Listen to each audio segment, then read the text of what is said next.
Now, how do we know there's an objective moral law? First of all, we pointed out before that absolutes are undeniable. And we know this by our reactions, not our actions. In other words, you know right from wrong by your reactions, not your actions. For example, if I steal from you, I may not think stealing is wrong, but what do I say the second you steal from me? Hey, something's wrong here. If someone comes up to you and says, I don't believe in right and wrong, what should you say to them, or what should you do to them? You kick them in the shins, right? Hey, how about that? Is that wrong? What are they going to say?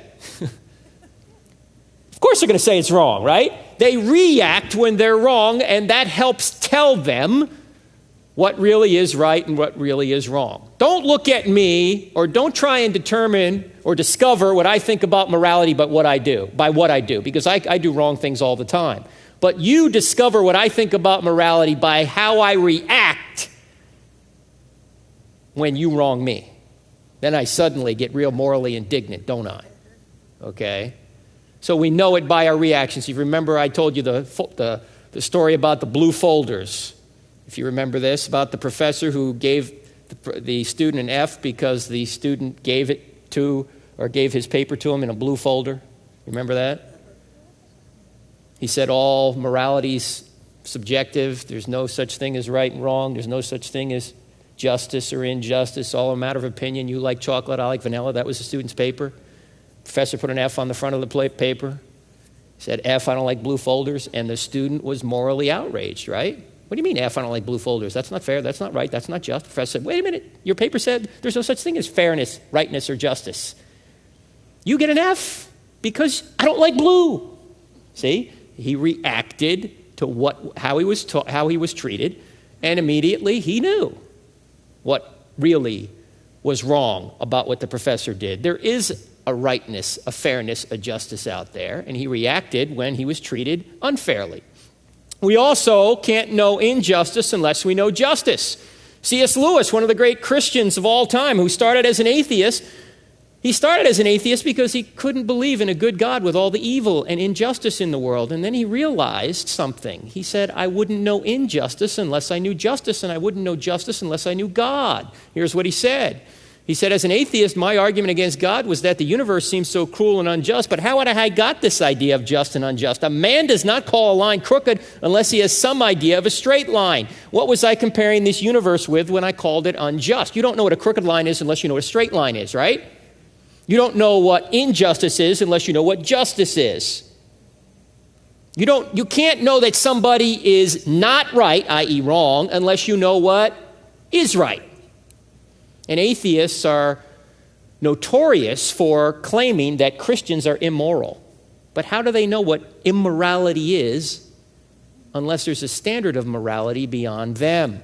Now, we got to be very careful here when we're talking about this, because atheists take this the wrong way. Let me point out what we are not saying and what we are saying. We are not saying that atheists can't be moral. They can. And we're not saying that atheists don't know morality. They do. They know it just like we do, in the sense that it's written on their hearts. But here's what we are saying. Atheists can't justify morality in their worldview. They can say there's a moral law, but they can't give any reason why there is a moral law, because there's no standard beyond themselves. We could put it this way. Atheists can theorize about how we know murder is wrong, but atheism provides no objective standard that establishes why murder is wrong. They say, you got this sense of morality from Darwinism. First of all, Darwinism can't explain how we got here physically, much less how morality got here, which is not physical, it's immaterial. But even if you grant them that, even if you were to say, we learned morality from Darwinism, even if you grant them that, that doesn't explain why murder is wrong. It simply explains how you know it's wrong. See the difference? There's a difference between how you know something and that something exists. And here's where the atheists confuse themselves all the time and try and confuse us.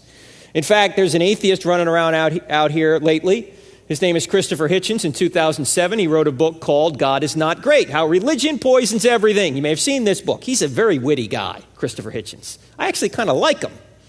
You see him, he's debated a lot of Christians lately. He's debated Dinesh D'Souza, who I think did a pretty good job with him.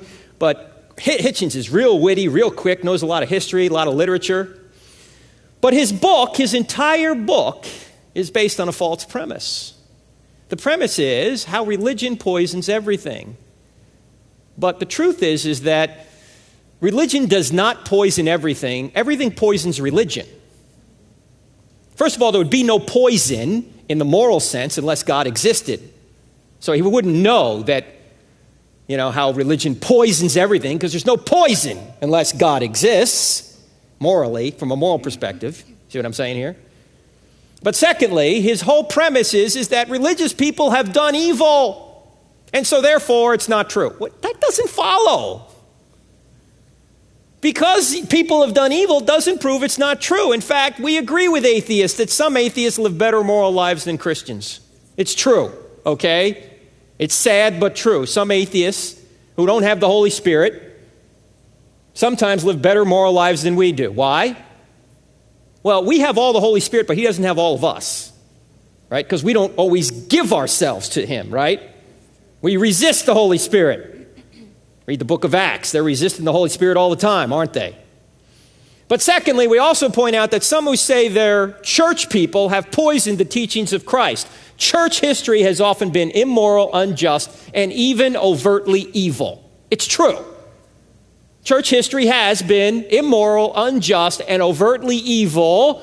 But, here's what we are saying, there is no moral or immoral, just or unjust, good or evil, unless God exists.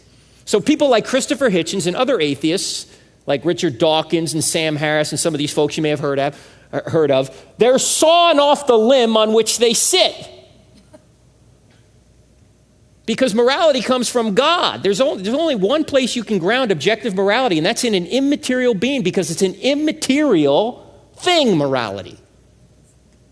And if atheism's true, if all we are is chemicals, if we're just glorified chemicals in the periodic table, there is no such thing as anything immaterial.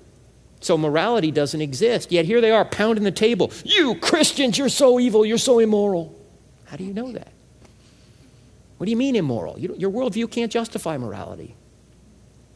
So we can agree with these folks. Yeah, church is messed up. And doesn't Jesus talk about that a lot, actually? Who does he go after more than anybody else? The church, or the Pharisees at the time. The religious people who thought they were so righteous, they looked good on the outside, but on the inside, their heart wasn't right. He went after them more than anybody else. So just because you say you go to church, just because you say you're a Christian, may not mean that you really are. Jesus said, some will come to me, Lord, Lord, didn't we do this in your name? Didn't we do that in your name? And what's the Lord going to do? Away from me, I never knew you.